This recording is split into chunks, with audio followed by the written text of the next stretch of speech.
أعوذ بالله من الشيطان الرجيم.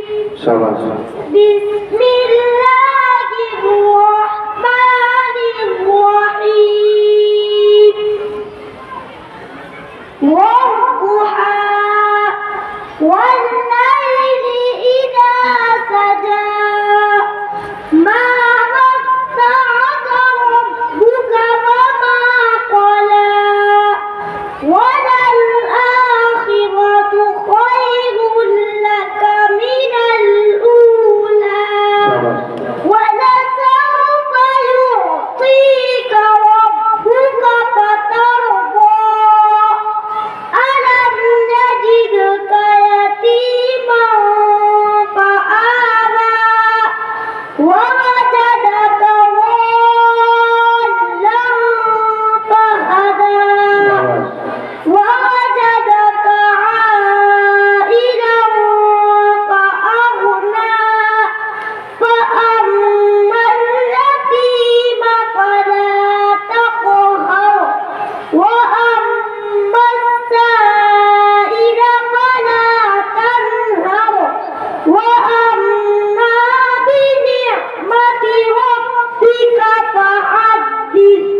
صدق الله العظيم. بسم الله الرحمن الرحيم. الحمد لله الذي علمنا ما لم نكن نعلم والصلاة والسلام على رسوله الأكرم وعلى آله أصحابه المحرم. أما بعد قال الله تعالى أعوذ بالله من الشيطان الرجيم. بسم الله الرحمن الرحيم. اقرأ وربك الأكرم الذي علم بالقلم علم الإنسان ما لم يعلم. صدر محترم حضرات اکابر، دوستوں اور بھائیوں، کسی شاعر نے کیا خوب کہا ہے، علم و دولت ہے جو لٹتی لگی، خرچ کرنے سے کبھی گھٹتی لگی. محترم بزرگوں، روشنی کسے پسند لگی، شب تاریخ میں مہتاب اندھیرے کمرے میں کمکمیت سے نہیں لگتے. ٹھیک یہی بات علم پر صادق آتی ہے. وہ کون سی چیز تھی جس نے آدم علیہ السلام کو فرشتوں سے افضل بنا دیا؟ وہ کون سی طاقت ہے جو انسانوں کو اشرف المخلوقات بنائے ہوئے گئے؟ وہ علم ہے. بھائیوں اور دوستوں، ہم مسلمان گئے، اللہ اور اس کے رسول پر ایمان رکھیں گے. واقعہ یہ کہ اگر ہم علم نہیں رکھتے تو مسلمان گو نہیں سکتے. مسلمان جاہل لگے، مسلمان اور ان پڑھ گو یہ گو نہیں سکتا. اللہ کی کتاب میں علم کی علمت کا جگہ جگہ بیان کیا گیا ہے. ارشاد باری تعالیٰ ہے قُلْ هَلْ يَسْتَوِي الَّذِينَ يَعْلَمُونَ وَالَّذِينَ لَا يَعْلَمُونَ إِنَّمَا يَتَذَكَّرُ أُولُو الْأَلْبَابِ. اس آیت کا ترجمہ یہ کہ کہہ دیجئے کہ اہل علم اور نہ جاننے والے برابر ہو سکتے ہیں، عقل مند کی نصیحت پکڑتے ہیں.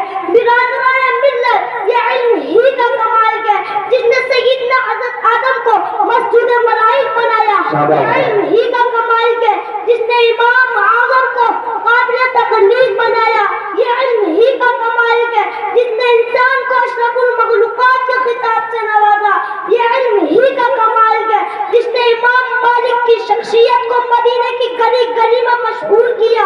یہ علم ہی کا کمال ہے جس نے امام احمد کو صرف صوفی وقت ہی نہیں بلکہ قابل نمونہ بنایا. یہ علم ہی کا کمال ہے جس نے حضرت تھانوی کو حکیم الامت کے لقب سے سرفراز کیا. یہ علم ہی کا کمال ہے جس نے قاری طیب صاحب کو حکیم الامت کے لقب سے منقب کیا.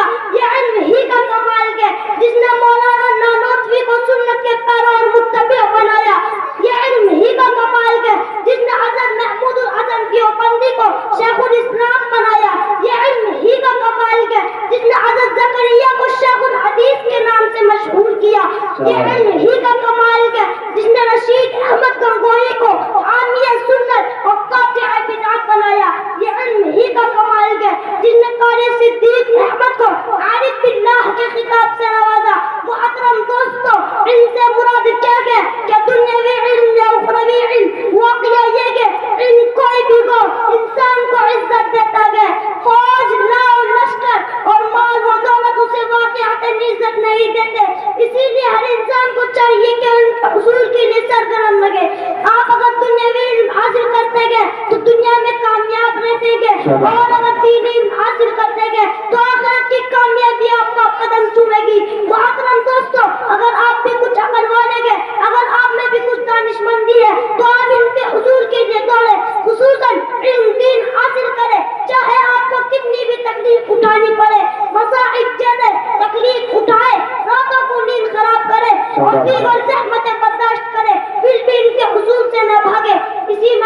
نبی کا دعا کہ اللہ تعالیٰ میں اور آپ کو علم کے اصول کی خصوصاً علم دین حاصل کرنے کی توفیق عطا فرمائے. آمین. وآخر دعوانا الحمدللہ رب العالمین. ماشاء اللہ.